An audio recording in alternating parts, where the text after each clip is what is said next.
Hello, you beautiful people, and welcome to the as of yet award-winning that 40k Lunchtime Show, where we analyse lists, dissect the meta, and provide more grade A banter than you can shake a stick at. As always, I am joined by my esteemed guest, Mr. Jack Tight. How are you, good sir? I am doing great, Chris. I have just come off last night recording a wonderful podcast with the Adam Camilleri from Art of War Down The Under. Adam Camilleri. The Wow, Adam he's a Camilleri. celebrity.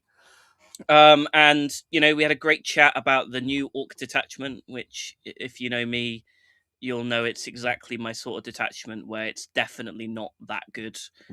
But it's got some very cool things in it, and as such, I latch on to those two Of cool course. things Yep. and scrap my way through a handful of games with it. But Okay. we sit down, we have a chat about that detachment in two parts. I believe he's got some other guests on to talk about the other new detachments, and that will hopefully be coming out soon for all you wonderful people to listen to. If you can go and give that a listen, send him some love from us, that would be fantastic. No, absolutely. Yeah, that's awesome. And yeah, I mean, when I first started getting into 40k, and you do look for the podcast, don't you? And they were, he was one of the ones who was doing that, right? Yeah, certainly. So I remember coming out of getting my first job in a warehouse. I'd be wandering around picking my boxes for the day, listening to Art of War Down Under or the main Art of War podcast. So there you go. Absolutely. That And here was we are. 5 or 6 years ago now. So Crazy. here we are. And now you yourself are a raging internet celebrity to I don't think I'd go that far, hundreds of Chris. screaming 30-year-old men. uh, That's how it not works, right? not sure I'd go that far, but sure. Oh, I would, Jack. Mm. Excellent. That's very exciting. Have you played any 40k? I've actually played quite a lot of Oh, TTS this week. good, I want to say 5 games in the last good week. work. Good work. Mostly with orc detachments of Yep. different kinds. I played a list with my Taliban summoners list because I was like, "Oh, this is really cool and interesting." And then people voted for me to play orcs again. Yeah, they What are did. you all doing? Like, come on, surely Taliban summoners is a more interesting army than me playing shooty orcs again. No, But you won no, it with apparently Mordaka that's last year. apparently that's all what you wanted. They So I are. have begrudgingly played a couple of games with Mordaka, and I've submitted a list for it. So that's good to hear. Yeah. Thanks, guys.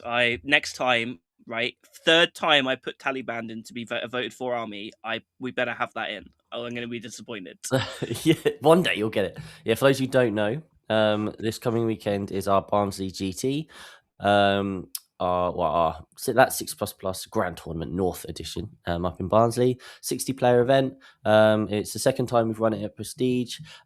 It's quite a stacked event, it would be fair to say. I think 9 out of 16 of the England squad are there, and some of the initial plans didn't quite come through, but 3 of the England team have very kindly offered to put their army choice up for a vote, and that was Tony Chu, captain of England currently, and he is going to be taking Pirate Orcs. And he's got a very funky list with a lot of Death Copters in.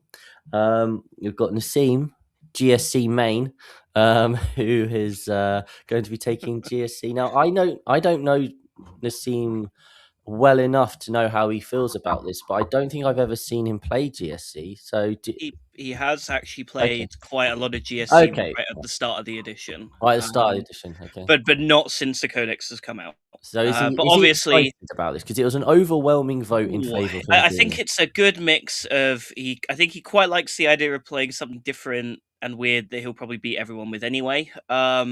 And also dreading it because he doesn't actually know what any of his units do. Yes. So I mean, I'm sure he will still beat everyone. That's just what Naz Has does. he had any Doesn't really practice matter. games with it? Not as far as I'm aware. He's been playing Death Guard this week, so Okay, that isn't he'll be getting the reps particularly. in this week then, maybe learn the army. Yeah, I mean Naz plays an assortment of things, so I'm sure he'll manage just fine. Yeah, absolutely. probably. And then obviously Jack's here on more Daka, which he won the event with last time. I have done a circular with my list, by the way, right? So I was like, right, so I want to have a Gazbrick, did a completely new list for this year. Do you know what I've submitted? It's basically the same list from last year minus a couple of characters. It's literally the same Good list, work. unit for unit, as what I Nice. submitted last year. Why So change? Why change? Right. Well, last time. Surely it worked the same this time. my other ideas weren't working, so I defaulted Yeah. to something I hope works. Yeah, that's awesome. And yeah, really exciting. There's a load of top players there, a load of people there having a good time. Everyone's taking it quite a chilled out way. The WhatsApp group is starting to pop off now and build up for it, and stuff. So yeah, gonna be awesome. As for myself, I actually played some Warhammer. I played my first singles event since LGT. And as everyone knows, or who watches the show know, I've been obviously playing Grey Knights now, mostly only Grey Knights for like nearly 2 years. It's time for a change. So a week ago, I decided I was going to become a Thousand Suns main. And I and a few of us went to the 6++ versus Black Crow Gaming GT, run by the lovely Black Crow guys. It was over by Norwich. It was supposed to be a collaborative us versus them kind of event. Our team didn't really get that memo. Half of us kind of dropped out, so it was kind of like a 34-player event. I think 7 6++ guys attended, and we all had a lovely time. Shout out to them. Black Crow do monthly GTs at the venue. It's a really nice space, great parking, great toilets, great food, nice venue itself, good space around your tables. What more could you want? That doesn't sound right, Chris. We all know there's only one professional tournament organizer in the UK, so that doesn't check out as far as we're aware. Yeah, and speaking of, or what you're alluding to, this ticket was about £38. It's half of professional tournament organisers for a Yeah. weekend. So there you are. So definitely check out Black Crow Gaming events. They have got a golden ticket, and it's like a league based thing at the moment. So that was awesome. So yeah, we went along. Most of us got there for game one. Don't worry, Ali G. I'm about to fill you in on Mr. Edwards. So most of us arrived for game one. Unfortunately, some people had a little bit too much to drink on Friday night, and so I woke up at 5 and realized they wouldn't be able to drive. So they dropped round one, and so Ed got zeroed round one. Bit embarrassing for him. Probably his worst ever performance. Meanwhile, at the end of day one, Harley and myself were still undefeated. And then everyone else was like a mix of 1-2s and 2-1s. Ed had rocked up and won with 100 points and then 100 points again in classic Ed style. And then going into day two, so there's 2 Black Crow Gaming players and 2 6+ players in the semi-finals. Very exciting. Harley unfortunately lost to Toby in his semi. I managed to win my semi against the lovely Martin in a nail biter of a game, which meant the final was me versus Toby. Very exciting. I got dicked on, to be honest. Toby played very well. I made a couple of mistakes, which were very badly punished in deployment in turn one. And that was all she wrote. So Toby was the winner. Mr. Sam Dickinson snuck in, having lost to Toby earlier. He also went 4-1 and came second. Harley came third, but because he left early to go watch the Arsenal Tottenham game, he said, if I do come third, whoever comes fourth can have my trophy and my little bit of gift money thing. So let's go back to how Mr. Edwards did, because as we know, he's sitting on 200 points out of a possible 300 points at the end of day one. He wins his next game with 100 points, and then his final game, his opponent drops, which gives him the bye, which scores him another 100 points. So Ed walked up to this GT and played 3 games of Warhammer, scored 400 points. I scored 399 points. So Ed got the lovely trophy. So really happy for Ed. Well deserved there. I don't think many people have gone to a GT, played 3 matches and podiumed. It's quite a rare occurrence. So yeah, absolutely so made up for you, Ed. But no, he obviously was wielding his nightmare hunt Night Lord list, and just it's brutal, right? It's just a very, very good list in good hands. So well done, Ed. So we came third, fourth, and fifth. So not too shabby, really. So well done, everyone. An absolute delight. And if you're interested in Thousand Suns content, I am literally putting together a PowerPoint at the moment for my talk through. So I'll be doing Thousand Suns content now till the end of the edition. That's my new army because they were really fun to play. Shout out, yes, they Black Crow are also running a big event, an 80-player event in the East, and tickets are on sale for that. Yeah, I think it's in Bury St Edmunds. If I It is remember in Bury right. St Edmunds. You're absolutely right, and we have been asked to stream it. I won't be able to make it because it's my partner's birthday weekend, but I'm going to talk to the guys and see if we can still, because we'll have our stream gear by then, so hopefully we can get that sorted. And yes, Ed won Best Painted. So well done, Ed. So everyone voted for Ed for Best Painted. We're really happy. I'm sure I'll find some excuse to do. Maybe Grey Knights will get a massive buff in the data slate. Hey, look, when you need a melee weapon, the Grey Knight melee weapons are still better. You know, those Kopeshes on the Scarabs, they're only strength 5, they're not strength 6. I charged it in my Terminators, and I was like, oh, these are literally worse. I've just gone for worse Grey Knight melee. They're not a melee unit. I know they've got a big sword and they're Terminators, but they It's have really a not that scary. surprisingly pants melee profile. So Yeah, but they do shoot quite hard. So as that they I do. found, and they were a lot of fun. So very enjoyable new experience for me. Yeah, Ed does love his Grey Knights. So I think that's all the boring stuff. Don't normally talk about ourselves this much, but hey, we're both ill, and we just need that bit of love just to make us. Yeah, we're both coming down with some form of plague. We just don't know what it is yet. So. Yeah, I was saying, like, just I'm surrounded by illness at the moment everywhere I go, so can't wait to spread that all at Barnsley at the weekend. So in today's show, a little bit of news because we've got a GW announcement about events they're running. Event spotlight.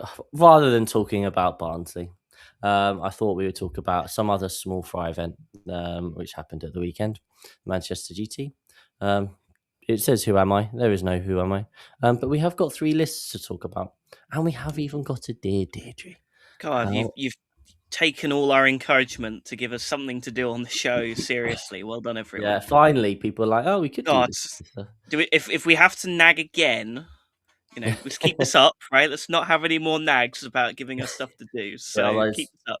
Jack will get angry, guys. Like, if you have to give me the Castellan robot detachment to work with, I'll work with it. Just give me something to do. He will do. He's too bored at home. He's too bored at home. Come on, guys, make Jack work. Right. So, Games Workshop have announced that their America-only kind of event is actually spreading its wings and coming over. So it's kind of like a 3-day bonanza, really, in various places each time. And for the first time, it's going to be coming to the UK. The first one's in Birmingham at the UK Games Expo, and they're actually going over to Wales in Newport. This is also going to be, I guess you would define it as a professional event organizer doing this. So I didn't think there was any other of those in the UK. So yeah, so that's quite exciting. The monopoly is done. Is this something you're going to be looking to go into? Is this only a positive, or are there any potential negatives, do you think, Jack? I'm sure there is a negative I'm not thinking about in there somewhere, but I can't see a problem with GW doing events in the UK and doing events in Europe, right? I think them moving everything out of being in the US is a great step towards sort of making this whole world championship, golden ticket, GW Open thing feel more worldwide, right? Yeah. I think it's felt very US dominated for the last couple of years. And obviously the US has won it twice, right? That makes sense. But I think a good part of it is that all the GW events are in the US. the big US or the big world champs is in the US, right? It just naturally makes it feel that way. I think this is a great step in, I guess, really professionalizing the top end of the game, right? That's, I think, the direction it feels it's heading, right? It's like it's getting bigger and bigger. Yep. It's better and better coverage. It's more accessible for more and more people. So I don't see the issues with it for sure. I wish they put the Newport one in Wales on a different weekend, but it is unfortunately the same weekend as WTC. So if I'm playing for England this year, I won't be going to that event. Um, Otherwise, I think I'd quite like to go to both of these if I'm not at WTC. Yep. I'd had originally agreed to do a team event on the same weekend as the Birmingham one, but I did agree to it on the same day that they announced this. So I think I said let's put that on hold. Yeah. And I'll give it a go. Right? If they're rubbish, I'll come on here and say it was rubbish. Right? But I'm optimistic GW can put on a decent event. We'll have a good time. It'll be something a bit different, break from the UKTC stuff we normally do, and I think the Games Expo event will be really cool. Have the convention alongside. They've said that you get tickets to that with your tournament ticket. I think I am very much going to do that one in Birmingham for sure. And if anyone's complaining about this, what are you complaining about? Like, Yeah, I just it's hard to like think, if right? there is someone who's got an issue with it, let me know. I'd love to actually hear what the issue is. But Yeah. Yeah, as you say, like until it's done. I mean, hey, if we go to the event and it's really poorly run, yeah, great. Then we can unleash because we all like to complain about Games Workshop. But having been to the teams event run at Warhammer World, that was genuinely a fantastic event. In no shape or form was I remotely disappointed. And to coin a phrase, it did feel like a very professionally run event. And hopefully, that sort of thing can kind of be done again. The only issue I suspect is going to be trying to get hold of a ticket. Um, Warhammer World events sell out like in minutes. And I mean, I don't know if they've said how big the event will actually be or how many players, but I imagine a lot of people are going to be trying to buy those tickets. So that will be like the hard part, I yeah. imagine. I assume it'll be like their US events that are sort of capped out at about 300 players. And yeah, like Chris said, make sure if you want to go, you're in, you're in there getting that ticket the minute It's that they literally come the out. minute, right? You Um, set an alarm, half hour. I think I have 15. successfully in my lifetime purchased 0 tickets to any Warhammer World event. And I've turned up on the door 3 times and gotten lucky. So Oh, right. I Yes. wouldn't I wouldn't try that with this event. I don't think they're going to be quite as receptive No. to me doing that. To So drops. Yeah. get in advance, get your ticket, play Yeah. it safe. On the dot. Yeah, genuinely it'll probably still be sold out within a couple of minutes. Other than that, there's not really anything else I can think of. No other news. So we're gonna skip through onto the Manchester GT. Okay, the super major here. While some of us were scrapping away over in Barnsley, many Yeah, other people. I will also quickly shout out as well if people are looking for cool teams lists and ideas. We also had Pyro Cup this weekend as well, Oh, which is I a selection of some of the best teams in the world. The USA did win it again, as they have done for I think the last 3 years now. nice. But if you're looking for teams list ideas, there's some really cool stuff going on over there. So go have a look at that. But obviously, we are a UK based Monday show. It kind of makes sense for us to talk about the Manchester event. It does. So Um, okay, so from Pyra, just might as well touch on that? Would you say there were any headlines, like things unexpected or expected? ooh, anything unexpected? AdMech seem to be struggling quite a lot. Okay. Like it's an army that I think we all look at being as pretty decent at the minute, but it seemed like it was having a pretty rough weekend. Um, it would seem that there is a CSM Huron list that is, as Naz calls it, the Exodia list. If you're a Yu-Gi-Oh fan, the 5 pieces of Exodia, it's 5 big bricks of stuff.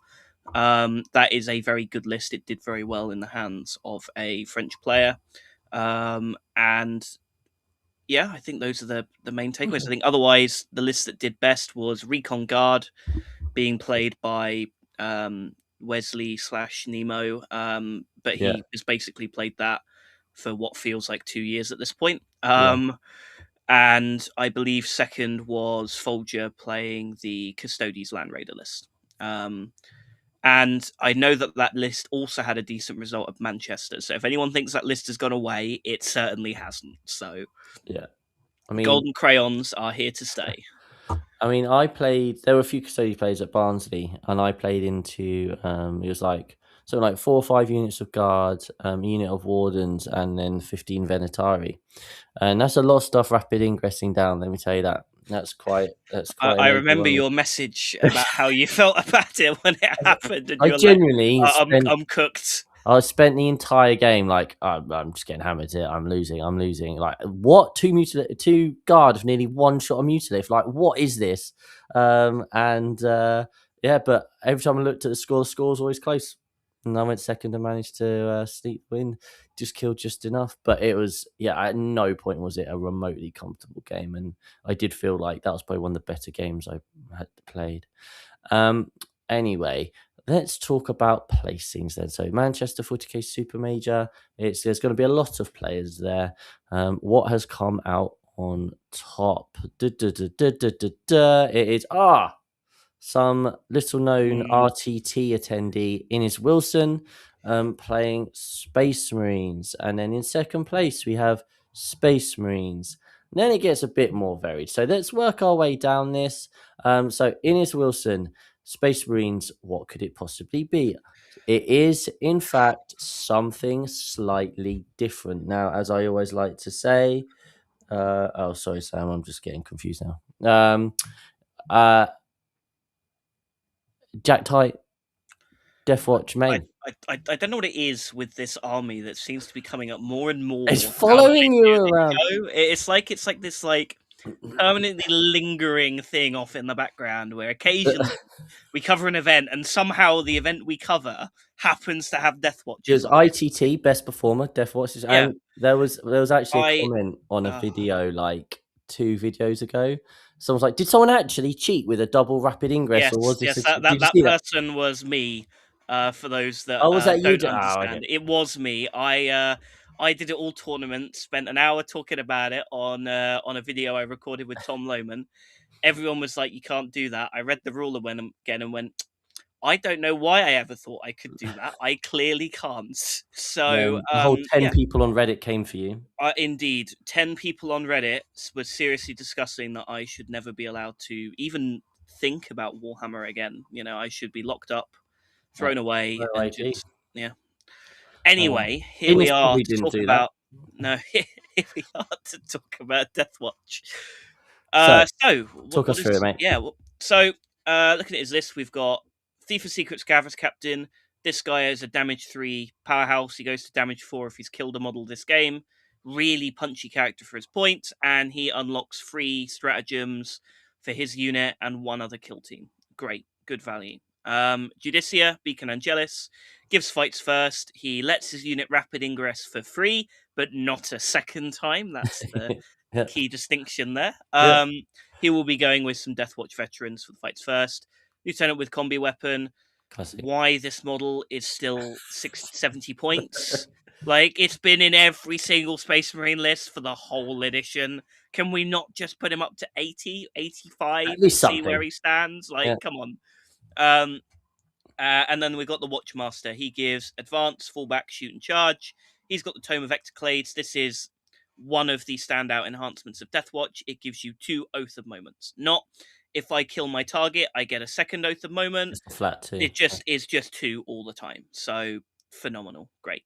We've got 10 Deathwatch vets, punchy melee unit, a little bit durable, not super expensive, just a nice counterpunch unit that's a bit just expendable enough you don't care if they die. 5 intercessors to stick you home. We've got a Fortis kill team. I assume there's going to be 2 or 3 of those. There are 3. 3. So this is basically Desolation Marines coming back, right? Yay! Innes is known as a lover of the Desolation Marine. And they're pretty good in this detachment, right? Because they get 3 Desolators, I believe, effectively.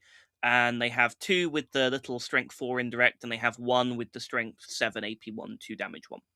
And these get really, really annoying when they have access to the Deathwatch buffs and they have access to the ammunition choices, right? So we could have sustained lethal hits in here, and we can have potentially like anti-infantry 2-up, ignores cover and assault, +1 AP, +6 inch range. There's some really good buffs in there for them. And obviously, that's before we even consider the fact that there is still 7 other Space Marine bodies in the unit with, plasma guns, bolt rifles that are randomly lethal hits, 2 damage, and have an extra point of AP. They're really, really shooty, and obviously in Deathwatch, they've got uppy downy access all the time, right? So that's a strat. They pick 2 of their kill teams, they both get to uppy downy. It's a really flexible unit, does decent damage into everything, has that indirect to make your opponent play the game, come out, get shot by your uppy downy shooting because they're leaving their buildings because they're losing to indirect, and it's great for punishing you for that. We've then got an Incursor squad. These guys slot in really nicely into Deathwatch. They give you some early game chaff, but it's also early game chaff that gives your big bricks of damage +1 to hit, which is really valuable. These units are so big and so expensive, you can't afford to have them with on the go turn. So they're in there to help with that. We've then got 2 Indomitor kill teams. These guys are just really, really good. It's 10 Gravis bodies, so 10 T6 3-wound guys. And they have +2 strength if they shoot the closest eligible target or if they charge, which means that their heavy bolters are strength 7, their bolt rifles are strength 7, their multi-melter and melters are strength 11, and their flamers are strength 6. These guys, with the ammunition and the buffs and oath, can kill pretty much any target in the game they want. Even Satans are not having a fun time versus that much sustained lethal full rerolls access. So I think they're the standout unit in Deathwatch. And then we got an Infiltrator squad, just a good 12-inch no deep strike unit. Nothing wrong with those. They help you play good Warhammer. So, Jack, the question on everyone's lips: is this form, is Deathwatch, do we think, the best army in the game? Does it just beat everything? No. I think this is Innis being a bit more targeted towards dealing with Necrons. I think it deals with that matchup very well. But I also think this is an incredibly hard army to play to its optimum, right? As much as they've gone on about how it's 10 toughness 6 3-wound bodies, it is also 10 3-wound Space Marine bodies that don't have an invuln.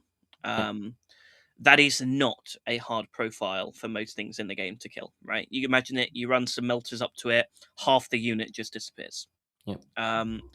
You have to be very careful with how you place a lot of your stuff here, right? Yes, you have uppy downy, but your stuff is just vulnerable enough that, if you misplace something, you get punished quite hard for it. You can't really afford to lose 2 to 3. Like, if you lose 3 bricks out of this list, you are going to be struggling for the rest of the game.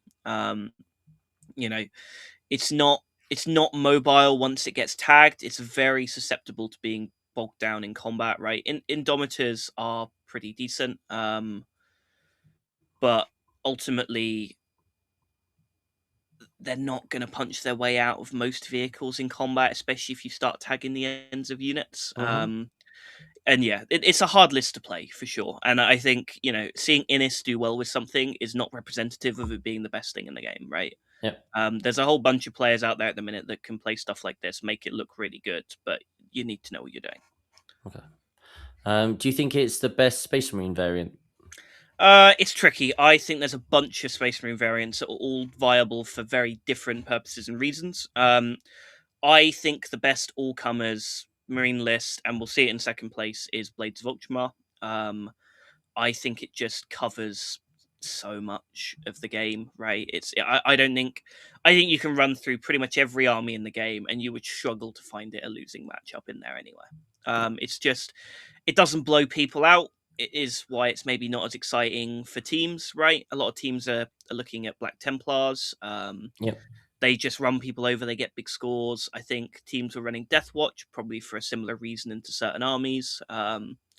And I think Blood Angel's struggling at the minute, but there's a Rage Curse build in there that is very good in teams, but has a few bad matchups. So I think Marines are in a very flexible place at the minute, depending on what sort of flavor you like.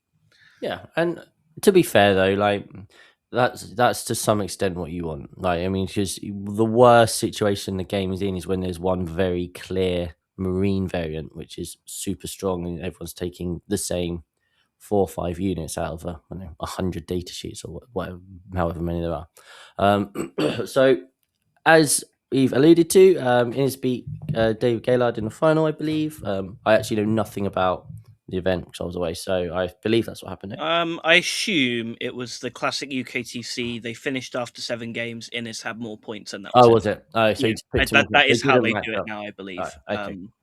Nice. Okay. So Blades of Ultramar. I mean, I played into this last week, just during the week into Sam Dunn, into some version of it anyway. He didn't have the warden, so let's go through it then. We have got Lieutenant with Combi Weapon. Um, shocking. Marnius Calgar, Gilliman, Ventress. Then we've got the Wardens. Got a unit of Intercessors, double Ballistas Dreadnought. Mr. Gaylord does love his Ballistas Dreadnoughts. Incurser unit. We've got a Predator Annihilator. One Repex. Scout Squad, Sternguard Veteran Squad, and one. And then just the Victrix on card, just small one. What are your thoughts on the list? It's a bit different, actually. Yeah, It's it a is, yeah. slightly different take on the Blades list that we've been seeing. I haven't seen many people put the giant Sternguard brick on the table yet. This is for those that don't know what's going on here, and maybe I'm wrong. Maybe David will tell me otherwise, but I'm assuming that either the wardens are on their own or the wardens are attaching to these guys, and they're forming like a big death blob. I assume with Ventress attached to it as well, potentially. But I could also see in some games David running them as 2 separate units. It might just be one of those flex options where there's choices to do either. And otherwise, yeah, it's a little bit lighter on Victrix than we used to.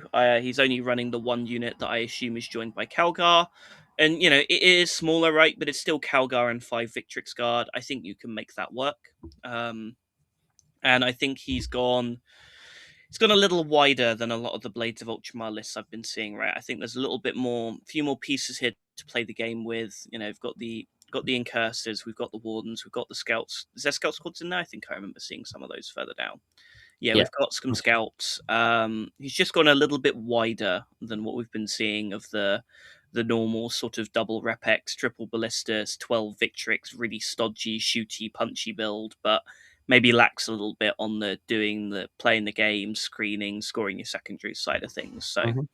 I think this is a very similar concept to what we've been seeing, but just a few tweaks in there that I think if that's what you want as a player, I think it's absolutely fine. I think this reflects, I think, of how probably David likes to play the game. Yeah, that's what I was going to say. He has a very clear systematic way of playing in this building, right?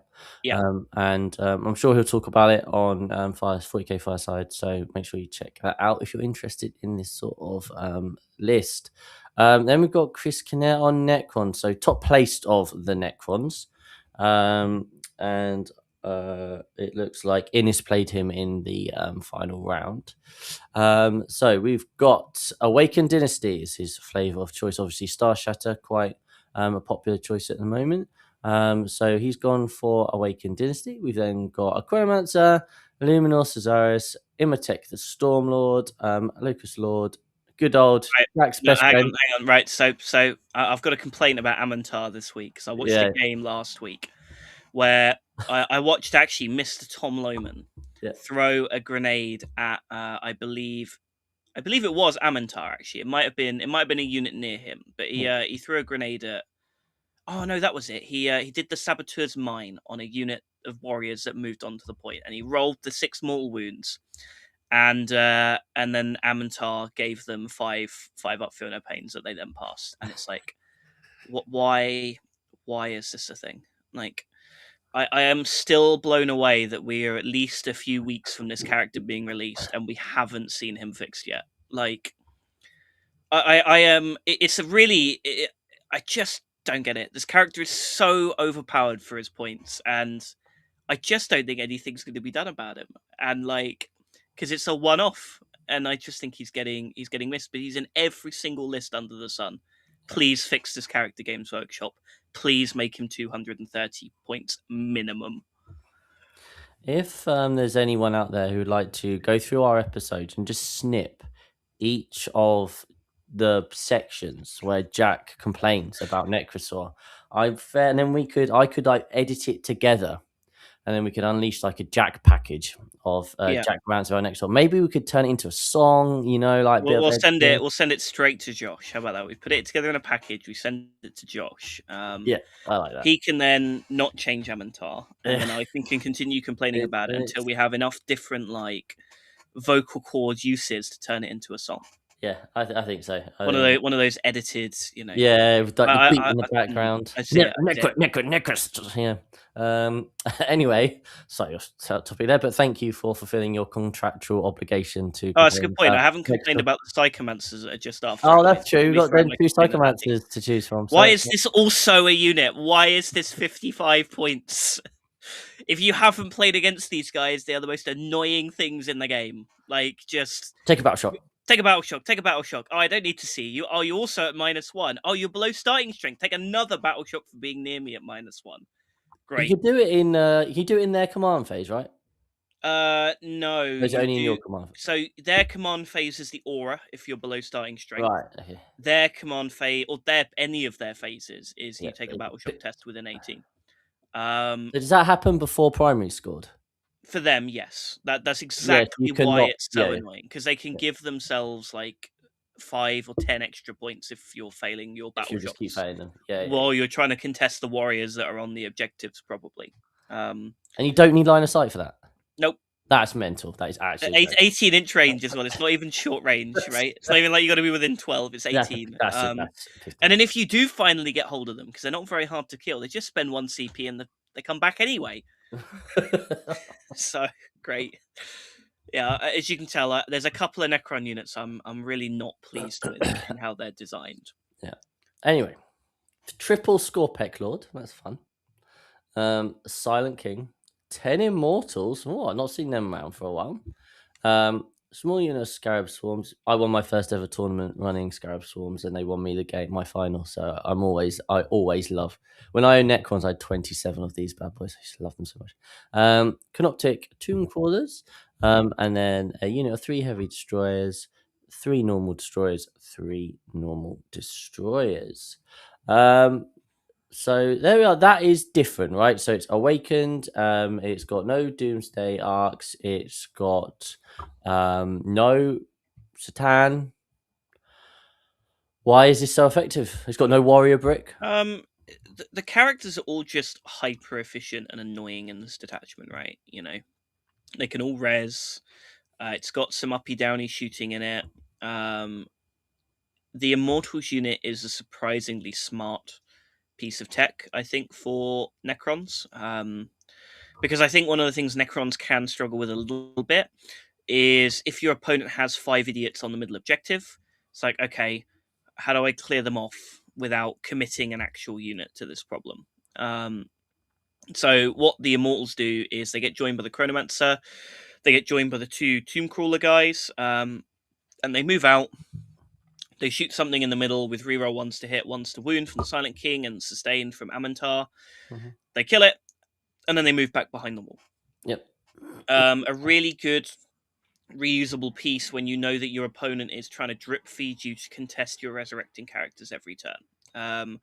I think this is like the peak turn 5 Necron build, right? It's like, I cannot picture a world where this list ever finishes its games before turn 4, right? Unless your opponent's done something horrendously wrong, right? This list is going to get to turn 5 every time, and it's going to slowly grind you down with more resources than you can practically deal with, because every character is there twice, right? You can see how many characters are in that list. There's like 9 characters there. That is functionally, you know, if you use the strat every turn, it's like 15 units, or sorry, like 14 units, right? It's too much stuff for most people to deal with. So, it's a little bit different. It's a little bit lighter on damage than what we're seeing. And there's no crazy Satans, there's no Doomsday Arcs. It's a nice list to see because it's just a bit different. Yeah. I just wish there wasn't two hideously undercosted characters in the Necron book. So, but regardless, I Other than like that, no, fair enough. We'll segue here. We've got a very kind super chat donation. Thank you very much, Letters from Links. So they say, is GW good enough at balancing to intentionally make new units overpowered to increase sales, or are they just bad at quality assurance? That is a very commonly debated topic. Basically, do they just say, right, this is a new model, we want to sell it, let's make it undercosted, or is there a game plan? We're going to have new models coming out of this version soon, let's make the old versions cheap or good in competitive play so people go and buy them and let's get them off the shelves. That is a very commonly discussed topic. Jack Tight, what is your opinion? um, I think people give GW more credit than they deserve for thinking about these things. Now, obviously, is they're likely gonna, they're not gonna make new units bad generally, right? They're not. Someone who's responsible for designing a new unit is not going to go out of their way to make it bad generally, right? It tends to be the opposite. Odds are the unit is probably slightly too good. They get told they need to tweak it a little bit. They tweak it a little bit, and it's like, okay, well, maybe it's a little bit too good, but it's passable now, right?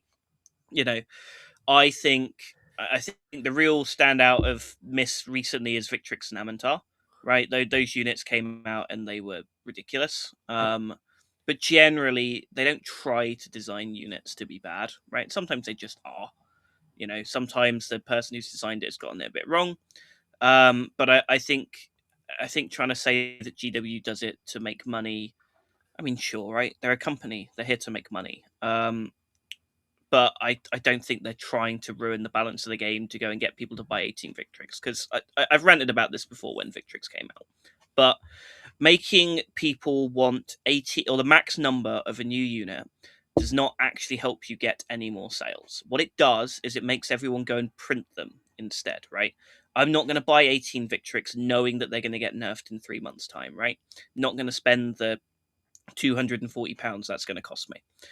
What I will do, though, is spend 30, £40 on getting someone to print them all for me. And then if they get nerfed after I've used them for a few events, it's like, whatever, don't care. Whereas if they came out and they were a sensibly balanced unit, I'd be like, okay, I'd be happy to buy 2 boxes of those, right? Wouldn't mind paying the plastic price of those, right? Because I know that they're not going to get deleted from the game or some other horrendous balance change is going to come their way. And if everyone did that, they would probably be selling just as many, if not more, kits of Victrix and not losing customers or competitive customers to printing markets, right? And I maintain if you make a unit so good that you want 3 of them, you are very likely to see people just getting them printed because they don't want to risk wasting their money on a unit that's going to get nerfed. Yep. No, and I don't know. I've spoken to enough people and heard enough things on the grapevine that kind of indicate that I just don't think GW as a giant business operate in such a way that they're aware of this very specific thing. I think it's a combination of a variety of factors. And yeah, they've done a great job by introducing playtesters and that sort of thing. But the playtesters have to get listened to, right? And I suspect sometimes the playtesters don't get listened to, and or their feedback's not taken on board fully, or maybe it's misinterpreted, or maybe they go, "Oh well, we don't really want to quite do so what you said, so we'll do this instead," and actually it just doesn't work out at all. And I would also suggest potentially we're at a situation now where as we are all expecting 11th edition, right? And I suspect the powers that be are fully focused on making sure we don't have a repeat at the start of the 10th edition, with which obviously, as we all know, was a great time to be a Aeldari player and not much else. And in order to make sure we don't have that sort of thing, I imagine there's a lot of play testing and tweaking going on for that at the moment, which might well mean their attention is elsewhere. So they're not quite maybe going in as deep as normal with the current stuff, which is why we're seeing this slight power increase in stuff. Yeah, I mean, George mentions points right. A unit can have inherently good or bad rules, but the thing that makes or breaks that unit by its nature is its points cost, right? The best unit in the game, if it's 2,000 points, you're still not going to take it. So therefore, the points make or break a unit, and that's maybe where they get things wrong. And they are just a few people testing amongst the thousands of 40k players who are looking to immediately break the new unit. So that's just something. My thoughts. Right, so scrolling down, what's quite nice here is that in the top cart, we've got a variety of different units, armies. Sorry. It's got Matt, who's been obviously on a rampage with his Tyranids. Is it Sub-Assault? Yeah, Sub-Assault again. So Neurotyrant, Swarmlord, Trigon, 2 units of Gargoyles, the classic Biovore. Exocrine, Lictor, Pyrovores, Raveners, Tyrannifex. Oh, exciting. And then the unit of Zone Frips.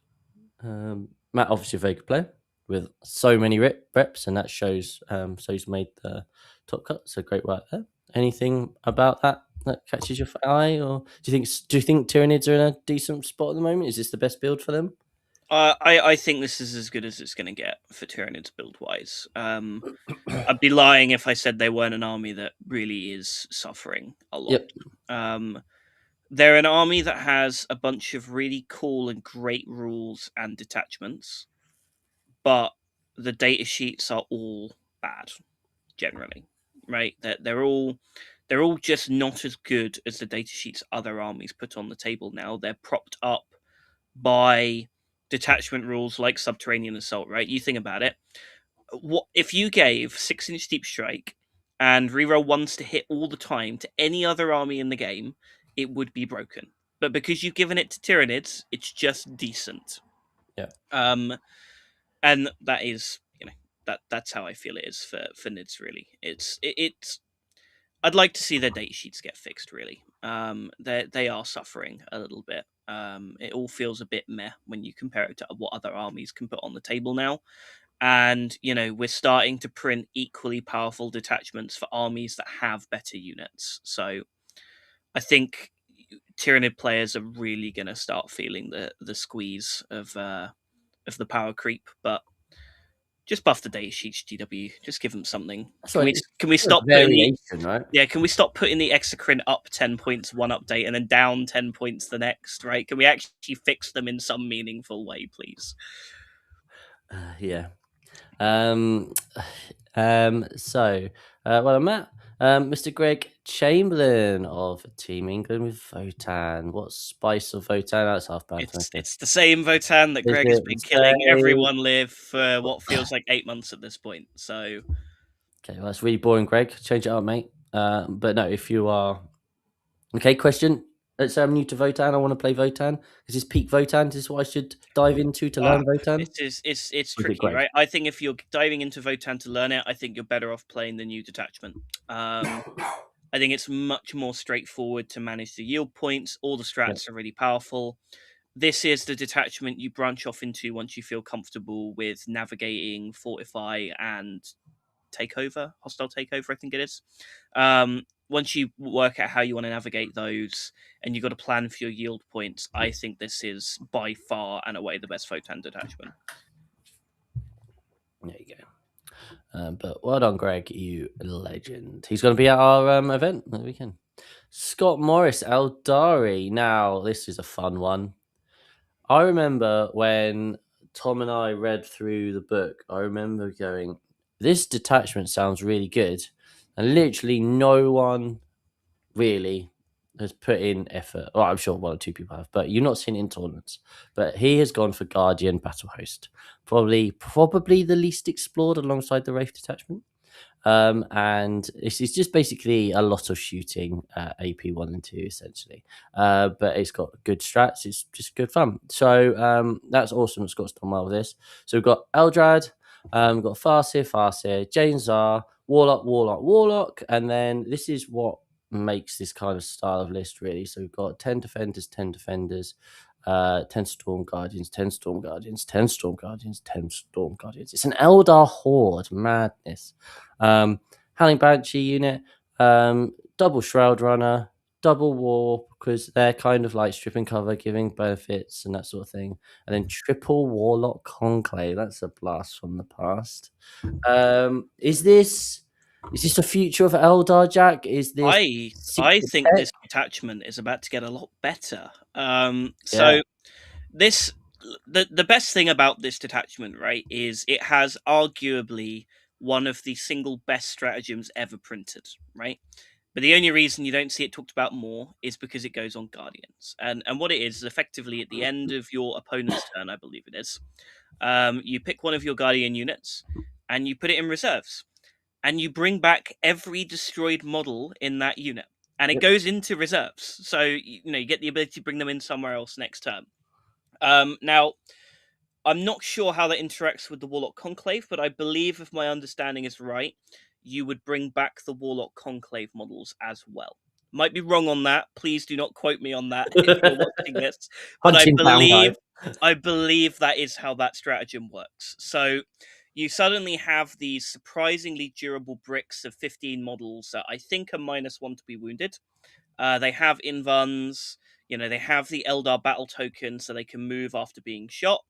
And if you don't kill them all, they spend a command point, they pick the unit up, and they bring them all back. It is really, really underrated detachment. And the reason I think it's about to be better is the new Corsair Void thing or whatever. It's the vehicle. That's it. That gives an Eldar infantry unit it can see within 36 inches stealth. So now we've added another defensive layer to these units, and every defensive layer you stack makes it harder and harder to one-shot the squad. And that's like the thing you want to avoid, right? You want to avoid being one-tapped, but you're okay if you lose 9 models in an activation. So I think this list is about to get even better, and I think there's something here. Is it going to have the raw power of Aspect Host? No. This list is not very good at killing things as far as I'm aware, right? It's like it's got some strats that look really good at killing things, and then your opponent doesn't stand on the circle, and then you're like, I've not got a plan for that. But it's a really cool different direction, right? And it's nice to see Eldar players finally learning to play something else after crying about Aspect Host being nerfed for about 3 months. So awesome job there, Scott. Got Ben on Warhorde, and then we've got another Necrons player. Carnage doing well at this event. And he's on Star Shatter. Come on, Pudge. Hexmark. Oh, Nexor. Oh, Psychomancer. Scorpet Lord. Silent King. Triple DDA. Double Flayed Ones. We've got some Praetorians there. That's a bit funky. So there we go. That's probably more traditional. And that was the top cut. So then we've got Taff here on triple. We've got to shout out Taff. Got to shout out the man Taff. who got me into tournaments. Let's do him the service of looking almost 10 or 11 years ago at this point. He's still rocking the boat. Let's see what revolutionary custody list Taff has brought. It's exactly what you think. It's talent. It's guard. And where's there they are. There's the 3. It's beautiful, isn't it? This is peak Warhammer, guys. Got a teammate there, Matt Bell, who's coming to our event. Nice little mix of stuff here. Got some Orks. There's another one of your teammates on Necron. Well, he lost to Taff in round 5. Did he? He did indeed. This triple DDA is not enough to knock down the 3 Land Raiders. No, well, there you go. All right.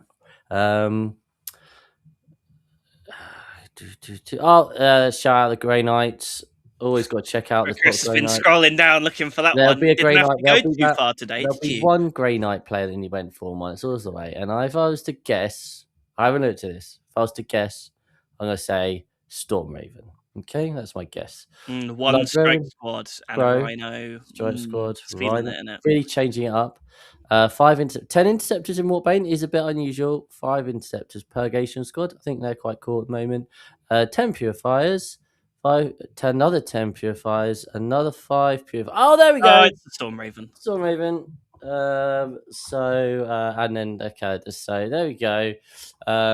Lots of purifiers, good stuff. I think that's actually quite a fun list, actually. By not taking any of the Dread Knights and only going Stormraven, you've got more of the interesting. And he went for one.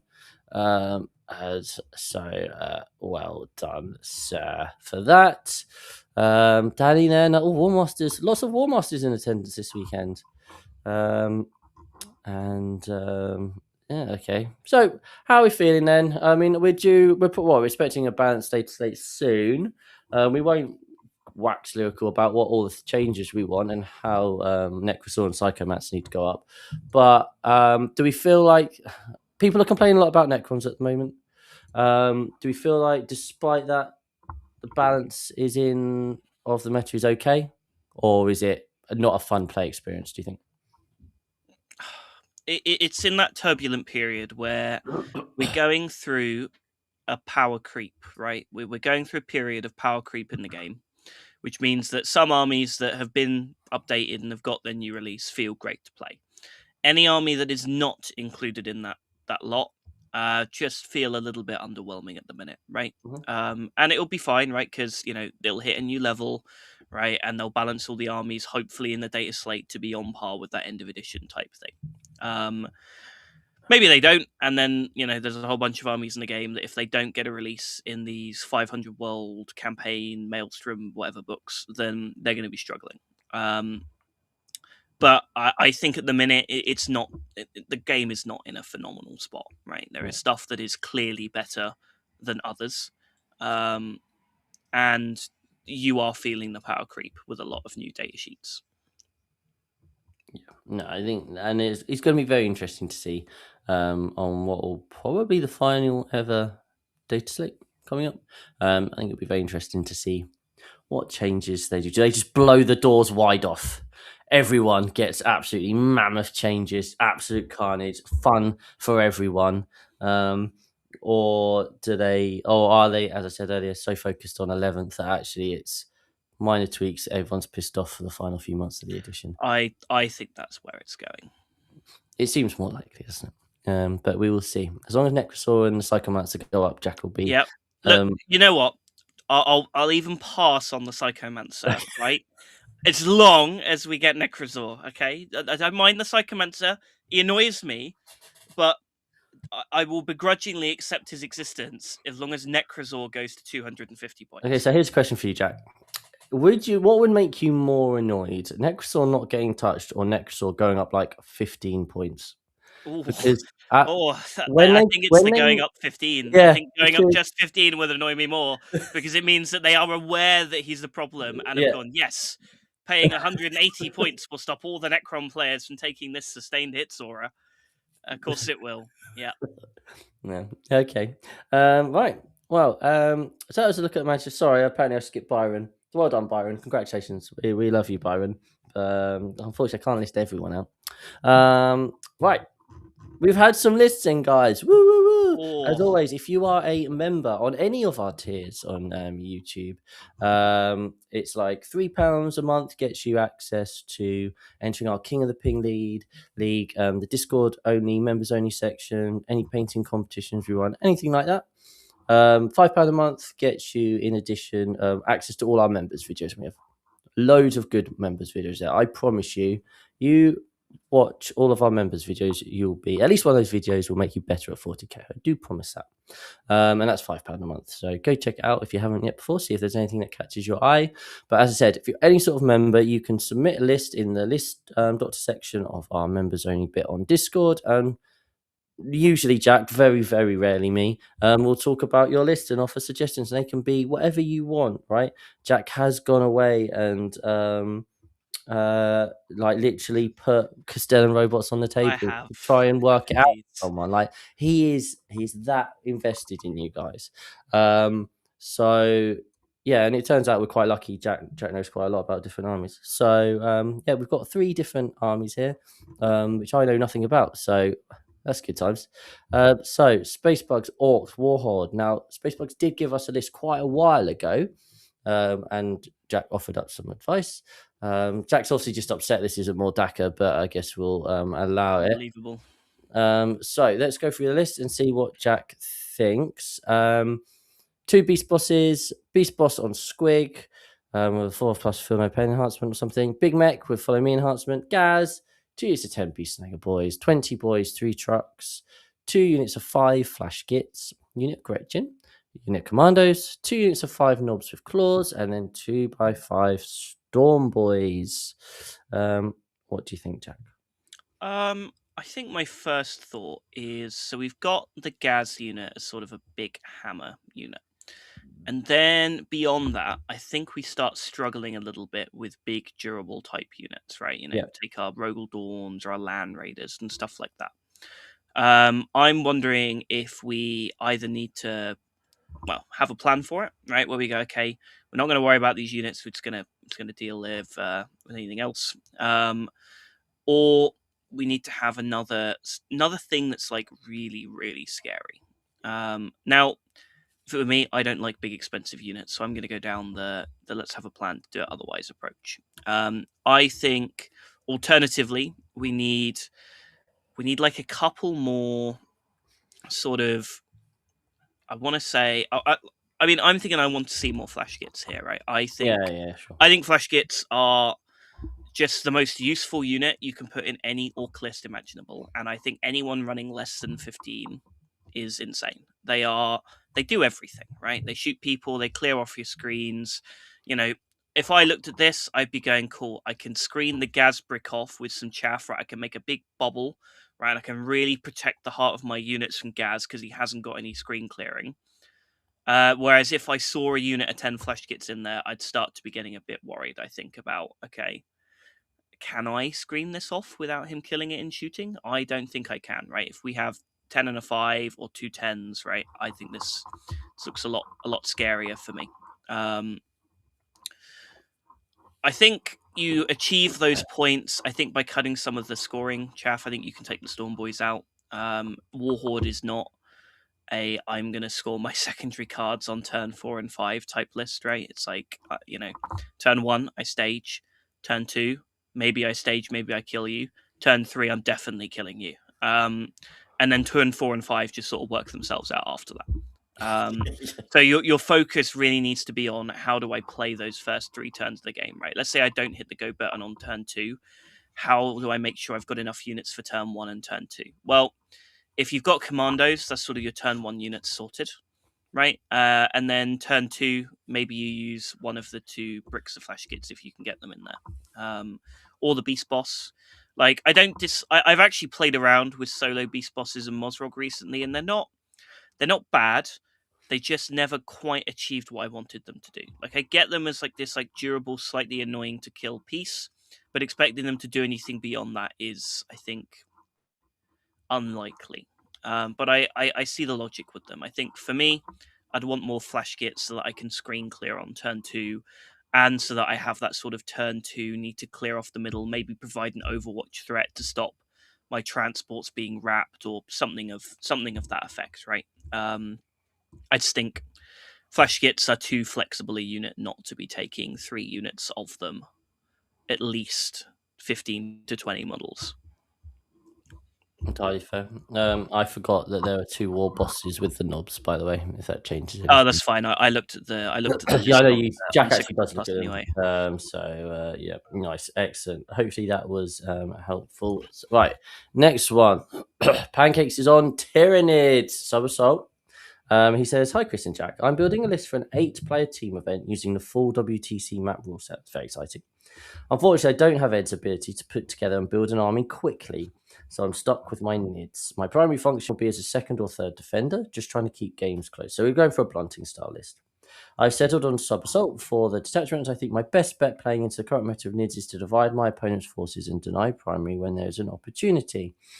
And here is his list. So it's a lot of stuff in a weird way. So we've got a Brewlord with 5 Gene Stealers. We've got Neo Tyrant, Trigon, 10 Gargoyles, 10 Hormigons, 1 Bivore, 2 Exocrines, 2 Maleceptors, 1 Lictor, 2 Neurolictors, 1 Psychophage, 2 units of 5 Raveners, and 6 Zone Thropes. Somehow I've still never played against Subterranean Assault, so don't even know what it does. Jumps at you or something, right? Yeah. So we're looking at a blunting style list. So I'm going to take this in a slightly different direction to how I normally talk about this, where Okay. actually I'm going to have a little detour to talk about team lists, team pairings, right? Because the Yep. nice thing here is you've actually given me quite a lot of detail on how you think your army is going to be looked at.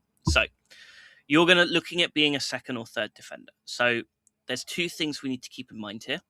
You are almost certainly going to be pinned with 2 things you don't want to play. Right? They're going to attack you with 2 things that are probably bad for you.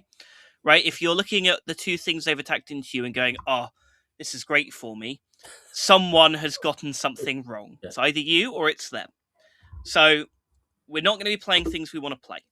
Second point is that we're a second or third defender, which means that we are not necessarily going to have the tables that we actually want to have.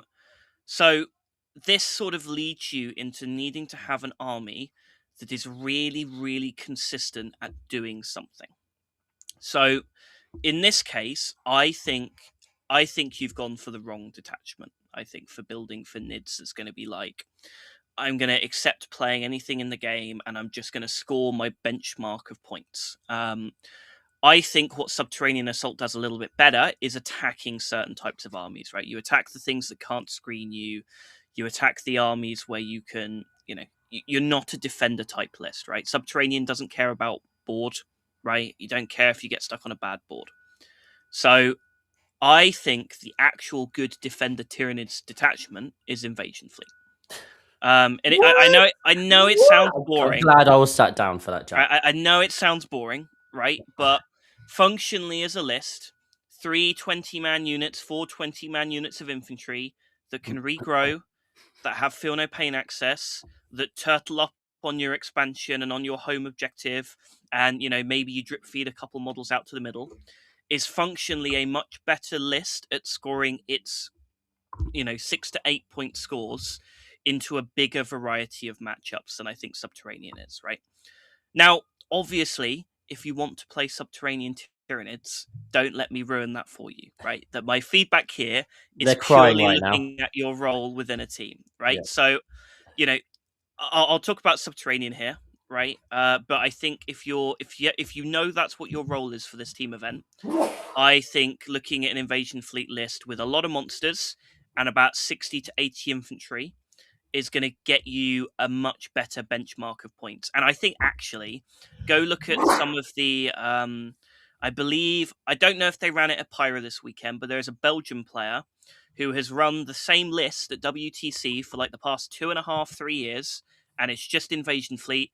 And the guy's only job is to come back with like 6 points minimum every round. Go and have a look at that list for some inspiration. But anyway, Subterranean Assault. So my first thinking here is I'm not seeing enough tunnel makers. I'm seeing 3 units that make tunnels. And I think the problem with that is if you lose 1 or 2 of those tunnel making units, I think you're going to struggle in the later on in the game. And I think Raveners are just one of the best attachment or best units Tyranids have access to in general right now. I think you just take more of them so that you are a little bit heavier on your tunnel making units, but also you have some units that are just decent all comers into most unit types, right? You can throw them into some chaff; they're decent. In bigger numbers, they can kill some bigger units. They're okay into vehicles, and I think I think you're too light on tunnels. I think people can play around this. I think people who understand how your detachment works is going to be able to break some of your tunnels, and you're going to lose that mobility in the second half of the game. Right? This is the sort of list that seems very vulnerable to your opponent has screened out their backfield for the first 2 to 3 turns. You've put some tunnels in front of them. They've then moved forward, sort of once, later on in the game with some of their mid-board frontline units. They've cleared off some of the Raveners, and then, you're stuck, right? You're then just playing normal Tyranids, stood in front of your opponent, trying to deal damage to them. Well, lovely. There you go. So you got 2 choices. Maybe think about adjusting the list, or do a completely new, different list. Hopefully that was helpful. And finally, oh no, so I was just sick in my mouth a little bit. We've got Kyle, and Kyle has decided to be the baddie. He is the baddie because Kyle is going for Necrons. Now, when I started working with Kyle, had a few calls, coaching calls and stuff with him. He was a lovely Custodes player, and look what he's become. So he says, I've got a Catan list. Yeah, I know. I mainly play UKTC and sometimes GW. Thought process behind this list. Run Catan at opponent. With the strat and 2 Psychomancers, battle shock anyone trying to clog objectives. Clear holds with heavy destroyers. With the +1 seaport from Imatech, cycle out crap secondaries like Cleanse and Established Locus. He's gone for Pantheon of Woe, so that's a lot of Catan, right? That's a Catan attachment. So we have got. Oh no, that's the wrong button. Come back. Deceiver, Nightbringer, Void Dragon, Imatech, Necrosaur, Transcendent Catan, 2 Psychomancers, 5 Flayed Ones, 1 Locust Destroyer, 2x1 Locust Heavy Destroyers, and 1 unit of 3 Ophidian Destroyers. What do you think, Jack? So I've actually watched a bit of. In fact, I've even played against Pantheon in one of my games last week. Naz has been putting this list on the board because I believe Sweden had it for Pyra, and the Americans quite liked running a lot of Citans, but they settled on Star Shatter. And this list actually has some very real issues if you lose a lot of your chaff pieces early. Right, if you lose your Ophidians, you lose your Locusts, and you lose your Flayed Ones, you are effectively stuck leaving Citans on the circles. So I think the key point there is I think you probably only run 3 Citan, and or to be honest, instead of the Void Dragon, you just run a 4 Transcendent if you want to run 4. You run Deceiver, Nightbringer, 2 Transcendent Citans. I think 1 Transcendent Citan doesn't quite do enough on its own. I think 2 Transcendents is where it gets a bit more interesting, right? Where they can teleport around in pairs, they can become a real menace to the back line. And your opponent now has to take them, they're shooting very seriously because they're now going to start hemorrhaging units from the back line. The Psychomancers, obviously great because you can stack them up with the funny strat to cause battle shocks. But as with all battle shock based mechanics, sometimes they just don't do anything. So interestingly, I think if it were me, I think I would want to swap the Void Dragon out for a Transcendent. And it's going to be a real hot take. I don't think the Nightbringer is that good. It is a real hot take, and I know I'm going to get some flack for that one. But I don't think he's that good. I don't think he's reliable enough. He is a model that is very prone to completely flopping. The guy's got 5 attack or 6 attacks with no rerolls and no sustained. Even the Transcendents have got sustained built in for a bit more reliability. And this is a detachment where if you whiff something important, it really sucks. Right? You've got a few key activations you can't afford for any of them to miss. The take I saw Nassim settle on was he liked having the Silent King in there just to give rerolls to some of the Citans, but I think that's by and by. It's kind of if you want it, if you don't. I think if it were me, I might even consider taking Necrosaur out because I don't think he synergizes too well in this detachment either. It's one of those ones where if your Transcendents have teleported off, they've got sustained hits anyway. We're giving sustained hits to maybe the Nightbringer and the Deceiver, but have we really got the Nightbringer and Deceiver castled around Necrosaur? Probably not. We've probably had to spread out too much. So I would probably cut Necrosaur. I'd probably cut the Nightbringer / the Void Dragon. Get an extra Transcendent in there and get some more units. I think score pecks are really good in this detachment. They benefit quite a lot from the bonus AP. You've already got some Emnetic Locust Heavy Destroyers in there to benefit from that.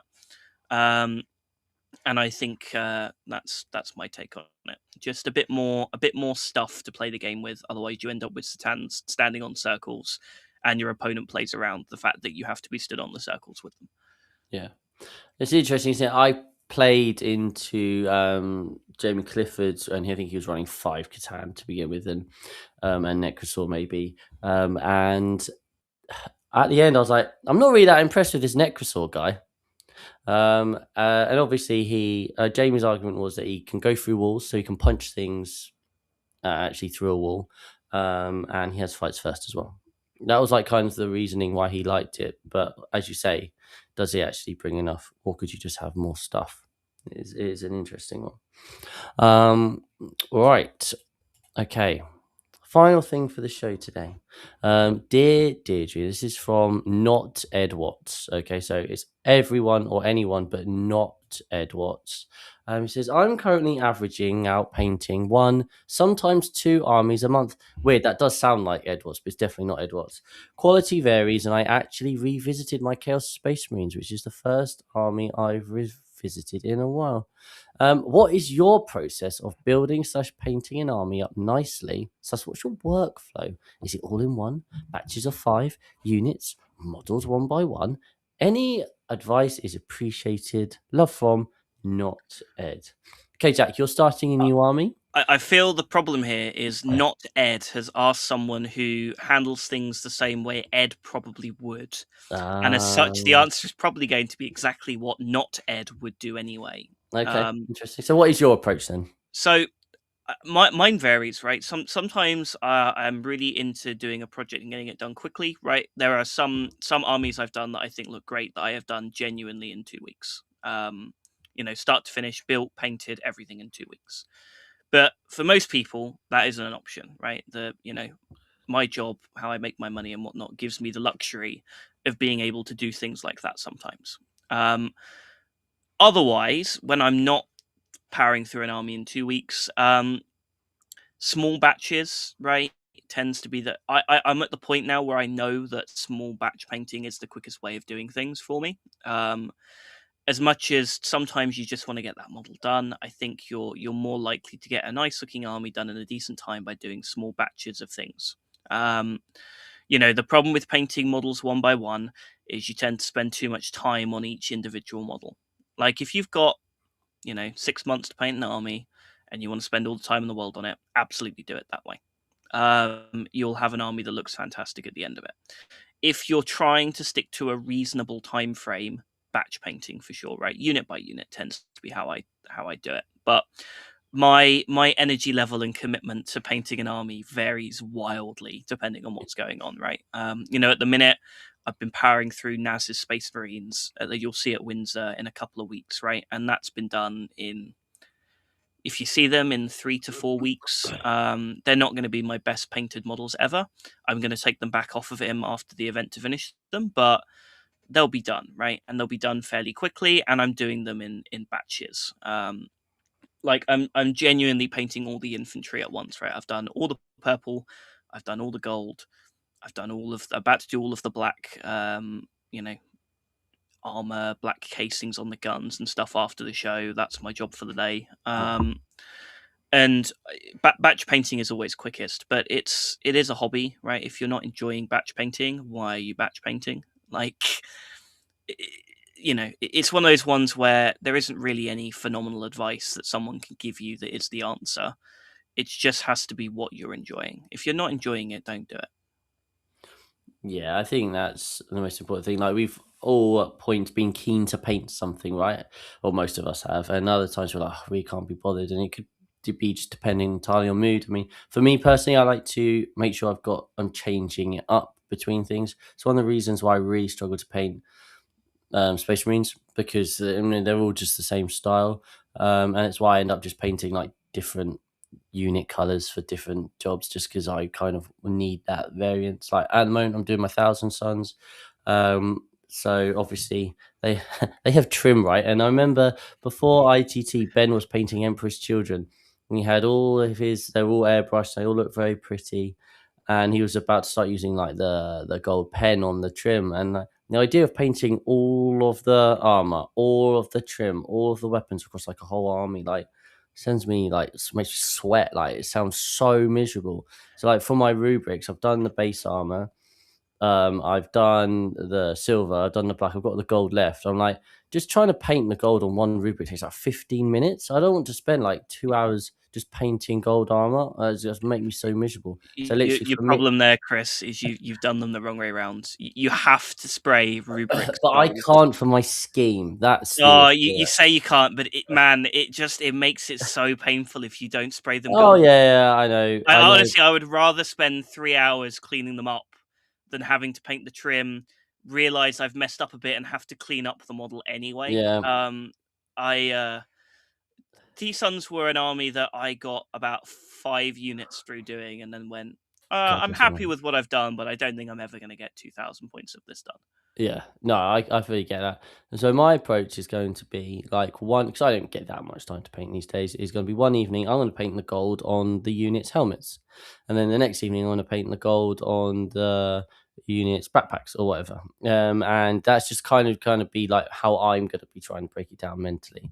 And then once I've done these 5 rubrics, I'm going to paint. I'm getting Magnus soon. I'll probably start doing a bit on Magnus, and then when I've started, maybe got the base colors on Magnus down, then I'll go back to another 5 rubrics or something, and I'll just try and build it up that way. So it's just kind of we all have our own limits of what we can handle, right? So you just have to try and approach it however works for you, not Ed, and everyone else, of course. All right, that is us done for today. Thank you very much. It's been a busy old chat today, so that's good news, isn't it? We all love lots of chat. And there's Jack's face. And as always, we'll be back next time where we will be telling you how Jack Ty did the double and won That is definitely not and happening. won one of the most stacked GTs ever with more Daka Orcs. I think That's honestly, I'll be content if I go 3-2 this weekend. there we are. The list isn't bad, but I have been struggling with it a bit in practice. So Okay. I am not confident I'm going to come back with big scores for you all, but we'll give it a try. Good. Don't let your fans down. Your hundreds of fans. Yeah. And we will. So we'll talk through that event how it went down next Monday. And hopefully there's some more news to talk about. But thank you very much for everyone who's joined into the chat. Thank you, Jack, and we will see you next week.